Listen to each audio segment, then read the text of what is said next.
నమస్తే, welcome to special focus. ప్రపంచానికి శాంతి పాఠాలు నేర్పిన క్రీస్తు జన్మించిన నేలలో రక్తం ఏరులై పారుతోంది. శాంతి కపోతం ఎగిరిన ప్రాంతం నిత్య కురుక్షేత్రంగా మారింది.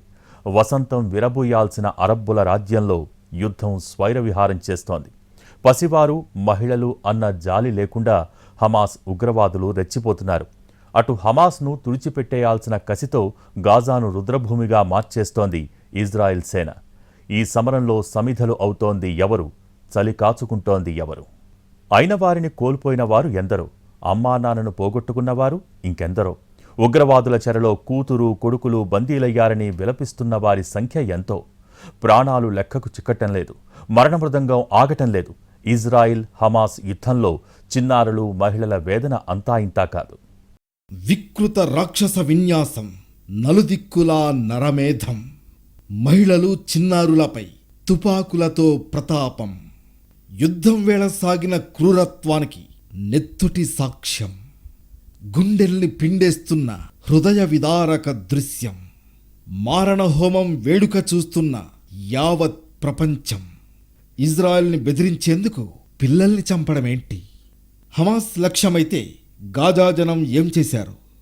హమాస్ ఇజ్రాయెల్ యుద్ధంలో చచ్చిపోతోంది మానవత్వమేనా?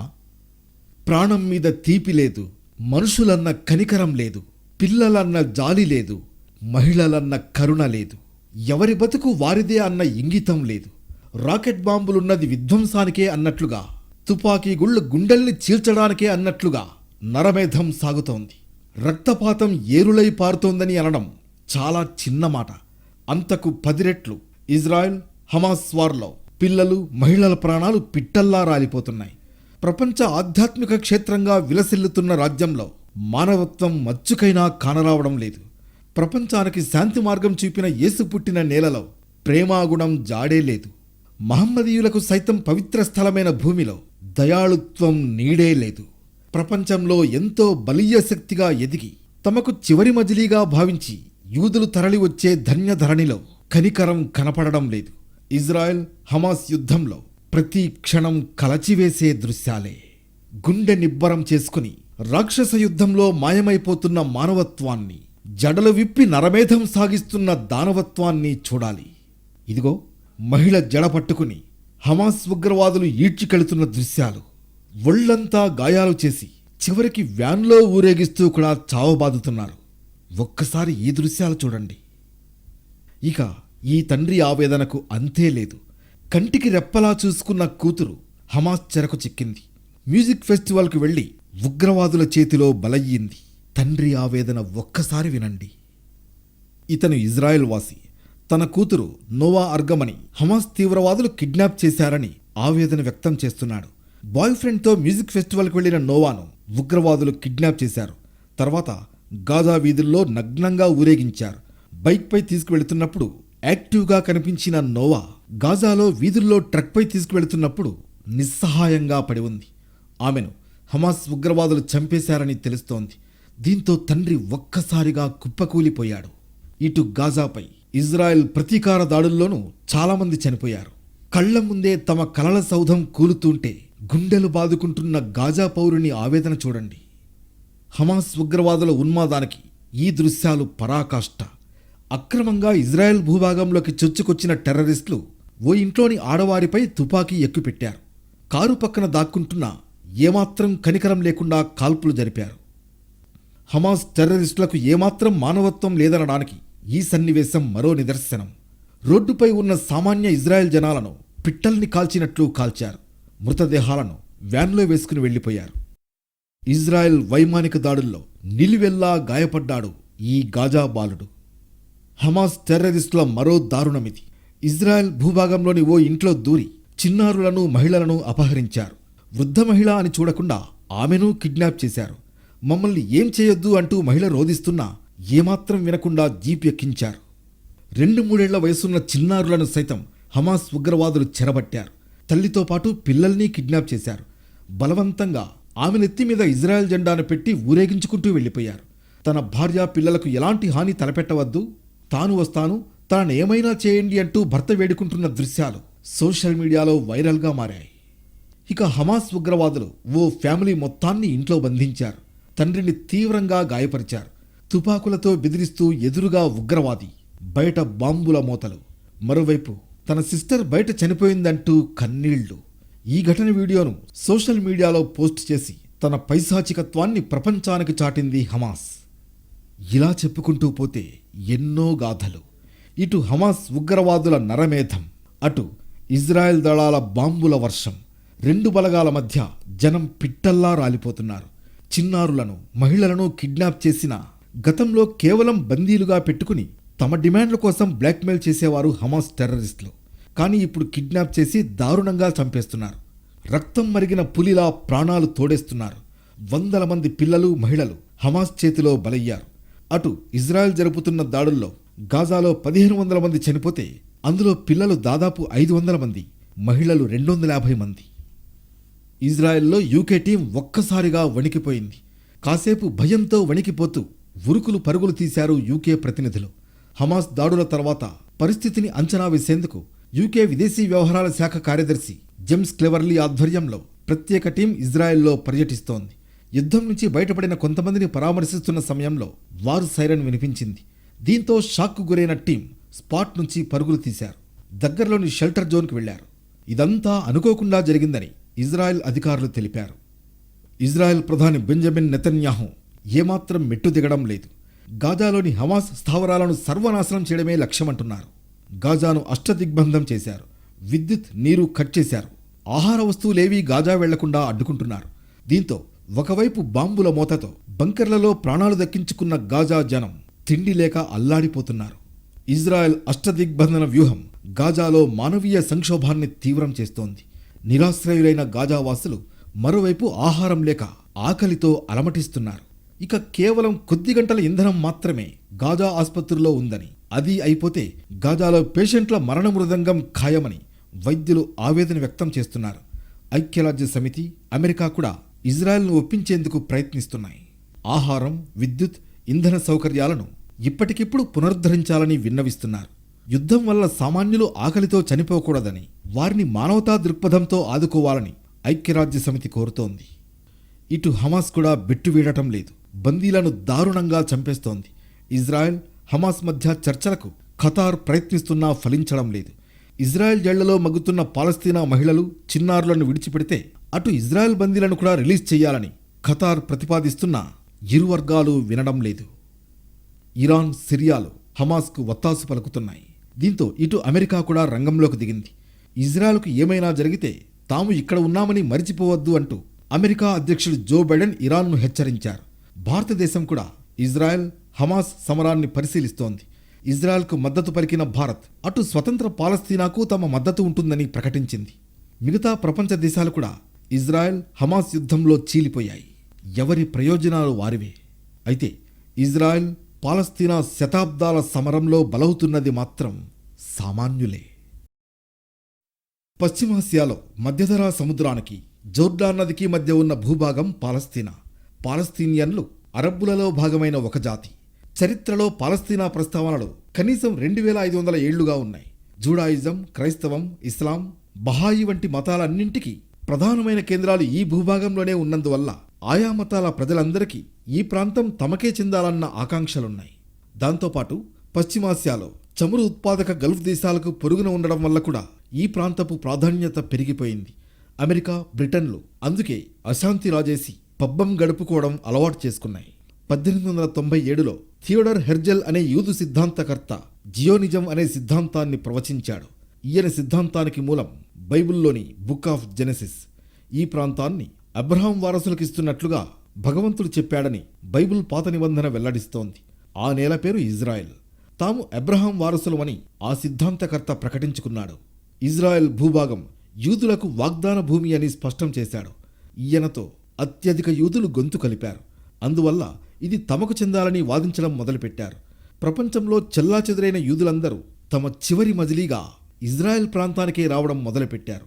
ఈ జియోనిజం ప్రారంభకులు, సమర్థకులు ప్రధానంగా యూదులు. పాలస్తీనా భూభాగంలో ఏళ్లుగా నివాసం ఉంటున్న స్థానిక ప్రజలను వారు వెళ్లగొట్టడం అక్కడ సర్వసాధారణంగా కనిపించే దృశ్యం. మత విశ్వాసాల ప్రకారం పాలస్తీనా జనాభా అప్పటికి పూర్తిగా ముస్లింలు. అయితే కొంతమంది నాయకుల వ్యవహారంతో ఇది యూదు ముస్లిం మతవైరంగా మారింది. ప్రపంచంలో ఎక్కడ ఉన్నా యూదులందరూ తమ మాతృభూమికి వెళ్లి స్థిరపడాలని అంటూ భారీగా వలసల్ని ప్రోత్సహించింది ఈ జియోనిజం. మొదటి ప్రపంచ యుద్ధం సమయంలో వెలువడిన బాల్ఫోర్ డిక్లరేషన్తో ఈ నినాదం ప్రచారంలోకి వచ్చింది. బ్రిటన్ ఈ జియోనిస్ట్ వలసలను పూర్తిగా సమర్థించింది. మొదటి ప్రపంచ యుద్ధం ముగిసే నాటికి పాలస్తీనా భూభాగమంతా బ్రిటన్ చేజిక్కింది. పాలస్తీనీయులు బ్రిటన్కు వ్యతిరేకంగా పోరాటాలు సాగించినప్పటికీ రెండో ప్రపంచ యుద్ధం ముగిసే వరకు పాలస్తీనా బ్రిటన్ చేతిలోనే ఉండిపోయింది. చివరికి 1947లో పాలస్తీనా మీద తన అధికారం వదులుకుంటున్నానని ప్రకటించిన బ్రిటన్ అమెరికాతో కలిసి ఐక్యరాజ్య సమితి చేత ఒక తీర్మానం చేయించాయి. ఆ తీర్మానం ప్రకారం పాలస్తీనాను 3 భాగాలుగా విడగొట్టారు. ఒకటి అరబ్ రాజ్యం, మరొకటి యూదుల రాజ్యం, ఇంకోటి అంతర్జాతీయ సంస్థల అదుపులో ఉండే జెరూసలేం నగరం. అరబ్బుల నేలలో ఉన్న తనకు అత్యంత అవసరమైన చమురు కోసం వారితో తనకు ఎప్పటికైనా ఘర్షణ తప్పదని అమెరికా భావించింది. విభిన్న మత విశ్వాసాల వల్ల ఆ ఘర్షణ సమసిపోవడం సాధ్యం కాదని గుర్తించిన అమెరికా అరబ్బు దేశాల పక్కలో బల్లెంలా ఇజ్రాయెల్ను తయారు చేసింది. దాన్ని తన కీలుబొమ్మగా మార్చుకోవాలని చేసిన దురాలోచన ఫలితంగానే యూదుల రాజ్యంగా ఇజ్రాయెల్ ఏర్పాటైంది. ఆ ప్రాంతం నుంచి పారిపోయిన లక్షలాది మంది పాలస్తీనీయులు శాశ్వతంగా శరణార్థులైపోయారు. ఈ యుద్ధంలో పాలస్తీనాలో కొంత భాగం జోర్డాన్ చేతికి, కొంత భాగం ఈజిప్ట్ చేతికి వెళ్లాయి. 1967లో జరిగిన మరొక యుద్ధంలో ఈ 2 దేశాల నుంచి పాలస్తీనా భూభాగాలను ఇజ్రాయెల్ కైవసం చేసుకుంది. 2 ప్రపంచ యుద్ధాల మధ్య కాలంలో ముఖ్యంగా యూరప్లో నాజీ హిట్లర్ అకృత్యాలకు బలైన యూదులు శరణార్థులుగా ఈ ప్రాంతానికి వలస రావడం ప్రారంభించారు. నిజానికి హిట్లర్ దుర్మార్గాలను తప్పించుకోవడానికి వలస వచ్చిన ఈ శరణార్థులు వలసలను మానవతా దృష్టితో సమర్థించవలసిందే కాని వారు పాలస్తీనాలో స్థానికులను తోసివేసి స్థానికుల భూమిని ఆక్రమించుకుని వారినే శరణార్థులుగా మార్చివేశారు. చివరికి సొంత ప్రాంతంలోనే పాలస్తీనా అరబ్బులు ఒంటరివారయ్యారు. ఒక్కో గజం ఆక్రమించుకుంటూ ఇజ్రాయెల్ ఏ మేరకు భూభాగాన్ని చేజిక్కించుకుందో ఈ మ్యాప్లో చూడొచ్చు. ఐక్యరాజ్య సమితిలో ఇజ్రాయెల్ దురాక్రమణకు వ్యతిరేకంగా పాలస్తీనా ప్రజల న్యాయమైన పోరాటానికి మద్దతుగా జరిగిన తీర్మానాలకు లెక్కలేదు. ఆ తీర్మానాల అమలు ప్రసక్తి వచ్చేసరికి అమెరికా, బ్రిటన్లు వీటో ప్రకటించి అడ్డుకున్నాయి. సుదీర్ఘకాలం ఘర్షణల తర్వాత 1993లో పాలస్తీనాకు ఇజ్రాయెల్కు మధ్య నార్వేలోని ఓస్లోలో శాంతి ఒప్పందం కుదిరింది. PLO సాయుధ పోరాటాన్ని విరమించి ఇజ్రాయెల్ ప్రభుత్వాన్ని గుర్తించింది. ఇందుకు ప్రతిగా పాలస్తీనీయులకు గాజా నగరంలో, వెస్ట్ బ్యాంక్లో, జెరికోలో పరిమిత స్వతంత్ర ప్రతిపత్తి ఇవ్వడానికి ఇజ్రాయెల్ అంగీకరించింది. అంటే ఒక దేశపు పౌరుల్ని అణచివేసి నిర్వాసితులను చేసి వారి మీద 5 దశాబ్దాలకు పైగా యుద్ధం చేసి చివరికి వారి దేశంలో 10వ వంతు భూభాగం మీద వారికి పరిమిత స్వతంత్ర ప్రతిపత్తి ఇచ్చారన్నమాట. పాలస్తీనాకు సంపూర్ణ స్వాతంత్ర్యం కోరుతూ పాలస్తీనా లిబరేషన్ ఆర్గనైజేషన్ PLO నాయకత్వాన సాయుధ పోరాటం జరగడం, చివరికి PLO రాజీ పడడంతో దాన్ని వ్యతిరేకించే సంస్థలెన్నో పుట్టుకొచ్చాయి. అటువంటి సంస్థలలో ఒకటి హమాస్. గాజా నగరంలో దీనిదే పాలనా ఆధిపత్యం. 1960-70లలో అలీనోద్యమంలో భాగంగా పాలస్తీనా ప్రజా పోరాటాన్ని సమర్థించిన ఘన చరిత్ర భారత్కు ఉంది. అయితే 1980ల మధ్య నుంచి అమెరికా కనుసన్నలలో అడుగులకు మడుగులొత్తడం ప్రారంభించాక భారత ప్రభుత్వం పాలస్తీనా ప్రజల ఆకాంక్షలను పెద్దగా పట్టించుకోవడం లేదన్న విమర్శలున్నాయి. ఇప్పుడు కూడా యుద్ధంపై ఆచితూచి స్పందిస్తోంది. ఉగ్రవాదం ఏ రూపంలో ఉన్నా అంతం చేయాల్సిందే అనే సూత్రానికి కట్టుబడి ఉంది భారత్. అందుకే ఇజ్రాయెల్పై హమాస్ దాడిని భారత్ ఖండించింది. అయితే పాలస్తీనాకు భారత్ అనుకూలమా వ్యతిరేకమా అనే గందరగోళానికి కూడా తెరదించే ప్రయత్నం చేసింది. స్వతంత్ర సార్వభౌమ పాలస్తీనా ఏర్పాటుకు భారత్ మద్దతు ఉంటుందని స్పష్టం చేసింది భారత్ విదేశాంగ శాఖ. అయితే చర్చలతోనే సాధ్యమని తెలిపింది. ఇజ్రాయెల్, పాలస్తీనా ఎవరి సరిహద్దుల్లో వాళ్లు స్వతంత్రంగా శాంతియుతంగా జీవించాలన్నదే భారత్ ఆకాంక్ష అని తేల్చి చెప్పింది. పాలస్తీనా విముక్తి కోసం పోరాడిన యాసర్ అరాఫత్ అరబ్బుల నిజమైన హీరో. తన ప్రజల స్వేచ్ఛ కోసం చివరి వరకు పోరాడారు. అయితే ఆయన్ను దారుణంగా హత్య చేశారు, విషప్రయోగం జరిపి చంపేశారు. ఇది ఇజ్రాయెల్ పనేనన్న ఆరోపణలున్నాయి.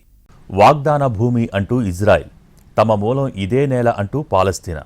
ఒకవైపు ఇజ్రాయెల్ దళాలు, మరోవైపు హమాస్ బలగాలు. 2 వర్గాల మధ్య బలవుతోంది మాత్రం జనం.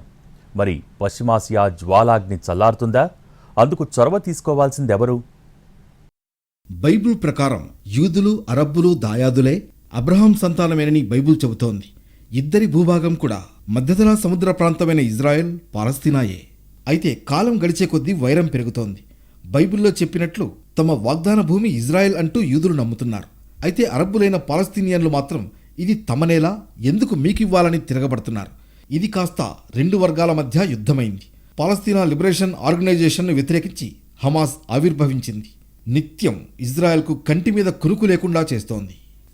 హమాస్ పూర్తి పేరు హర్కత్ అల్ ముఖావామ్ అల్ ఇస్లామియా. ఇస్లామిక్ పునరుజ్జీవం కోసం పురుడు పోసుకున్న సున్నీ జిహాదీ సంస్థ. కానీ పాలస్తీనాను ఆక్రమించేందుకు ముందుకు దూకుతున్న ఇజ్రాయెల్ను కట్టడి చేసేందుకు కత్తి పట్టానంటోంది. రెండు దేశాల మధ్య ఉన్న సెటిల్మెంట్లు, కాల్పుల విరమణ ఒప్పందాన్ని అటు ఇజ్రాయెల్ ఇటు హమాస్ ఎప్పటికప్పుడు ఉల్లంఘిస్తూ ఉండడం సాధారణమైపోయింది. పంటికి పన్ను అన్న చందంగా ప్రతీకార దాడులు చేసుకుంటున్నాయి. హమాస్ను ఇజ్రాయెల్తో పాటు America, Canada, European union, Jordan, Japan దేశాలు ఉగ్రవాద సంస్థగా ప్రకటించాయి. కానీ ఇరాన్, రష్యా, టర్కీ, చైనాతో పాటు అరబ్ దేశాలు ఉగ్రవాద సంస్థగా భావించడం లేదు. ఈజిప్ట్లో నాడు అధికారంలోకి వచ్చిన ముస్లిం బ్రదర్హుడ్కు హమాస్ పాలస్తీనాలో అనుబంధ శాఖ. గాజాకు సొరంగ మార్గాల ద్వారా ఇరాన్, సిరియా, లెబనాన్ దేశాలు క్షిపణులు, ఆయుధాలు సరఫరా చేశాయి. వెస్ట్ బ్యాంక్ ప్రాంతానికి ఇరాన్ క్షిపణులను దొంగ రవాణా చేస్తోంది. ఈజిప్ట్తో పాటు ఇతర అరబ్ దేశాల నుంచి హమాస్ నాయకులకు డబ్బులందుతూనే ఉంటాయి. దీంతో హమాస్కు ఆర్థికంగా, ఆయుధపరంగా కొదవ లేకుండా పోయింది.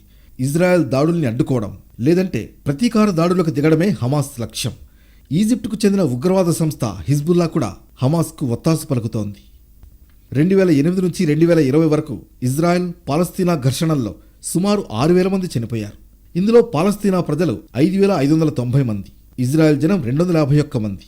ఈ మూడేళ్లలో నివురుగప్పిన నిప్పులా ఉన్న దేశాలు ఇప్పుడు మళ్లీ యుద్ధానికి దిగాయి. ఇప్పుడక్కడ రక్తం ఏరులై పారుతోంది. విధ్వంసకాండ సాగుతోంది. కలల సౌధాలు కళ్ల ముందే నేలమట్టం అవుతున్నాయి. చిన్నారులు, మహిళల ప్రాణాలు పిట్టల్లా రాలిపోతున్నాయి. అటు పాలస్తీనా, ఇటు ఇజ్రాయెల్ను నొప్పించక తానొవ్వక అన్నట్లుగా వ్యవహరిస్తున్న భారత్, ఇజ్రాయెల్లో చిక్కుకున్న భారతీయులను స్వదేశానికి తీసుకొచ్చేందుకు ఆపరేషన్ అజయ్ ప్రారంభించింది. ఇజ్రాయెల్లో భారతీయుల పరిస్థితిపై విదేశాంగ మంత్రి జైశంకర్ సమీక్షించారు. అనంతరం ప్రత్యేక విమానాల్లో మనవాళ్లను తీసుకురావాలని నిర్ణయించారు. ఇప్పటికే భారత్ నుంచి చార్టర్డ్ ఫ్లైట్ను ఇజ్రాయెల్కు పంపించారు. తొలి విడతలో 200 మంది భారతీయులతో రేపు స్వదేశానికి చేరుకుంటుంది ఈ విమానం. టెల్ అవీవ్లోని బెన్ గురియన్ ఎయిర్పోర్టుకు ముందుగా చేరుకున్న వాళ్లను ముందుగా స్వదేశానికి తీసుకొచ్చేలా ఏర్పాట్లు చేశారు విదేశాంగ శాఖ అధికారులు. ఇజ్రాయెల్, హమాస్ మధ్య యుద్ధం జరుగుతుండడం వల్ల ఈ నెల 7 నుంచి అన్ని విమాన సర్వీసుల్ని ఎయిర్ ఇండియా రద్దు చేసింది. దీంతో అక్కడున్న భారతీయులు దిక్కుతోచని స్థితిలో పడ్డారు. ఇజ్రాయెల్ నుంచి బయటపడే మార్గం లేక ఇబ్బంది పడుతున్నారు. దీంతో భారతీయుల్ని స్వదేశానికి తీసుకొచ్చేందుకు ఆపరేషన్ అజయ్ని ప్రారంభించింది కేంద్ర ప్రభుత్వం. దీనికయ్యే మొత్తం ఖర్చును కేంద్ర ప్రభుత్వమే భరిస్తుంది. గతంలో భారతీయులను తరలించేందుకు ఇండియన్ ఎయిర్ ఫోర్స్కు చెందిన ట్రాన్స్పోర్ట్ విమానాల్ని వినియోగించింది కేంద్ర ప్రభుత్వం. కానీ ఈసారి ఆపరేషన్ అజయ్ కోసం చార్టర్ విమానాలను వినియోగిస్తోంది. పశ్చిమాసియా జ్వాలలో చలి కాచుకోకుండా ఇప్పటికైనా ప్రపంచ దేశాలు నడుం బిగించాలి. కేవలం ఒకవైపు మాత్రమే చూడకుండా అన్ని వైపులా ఆలోచించాలి. అటు పాలస్తీనా వాసుల ఆకాంక్షలు, ఇటు ఇజ్రాయెల్ క్షేమాన్ని రెండింటినీ బ్యాలెన్స్ చేయాలి. లేదంటే పశ్చిమాసియా అగ్నిగుండం కావడం ఖాయం. ఈజిప్ట్, జోర్డాన్, లెబనాన్లకు కూడా ఘర్షణలు విస్తరించే ప్రమాదం ఉంది. అదే జరిగితే చమురు ఉత్పత్తి దేశాల్లో సంక్షోభం తప్పదు. అది ప్రపంచాన్ని మరింత క్రైసిస్లోకి నెడుతుంది. ఇప్పటికే అమెరికాకు వార్నింగ్ ఇస్తూ రష్యా అధ్యక్షుడు పుతిన్ రెచ్చగొట్టే వ్యాఖ్యలు చేశారు. ఇటు ఇజ్రాయెల్కు ఏమైనా అయితే ఊరుకునేది లేదని ఇరాన్ను అమెరికా హెచ్చరించింది. ఇలా ఎవరి ప్రయోజనాలకు అనుకూలంగా ఒత్తాసు పలకడం మానాలి. మానవత్వం గెలిచేలా అడుగెయ్యాలని ప్రపంచం కోరుతోంది.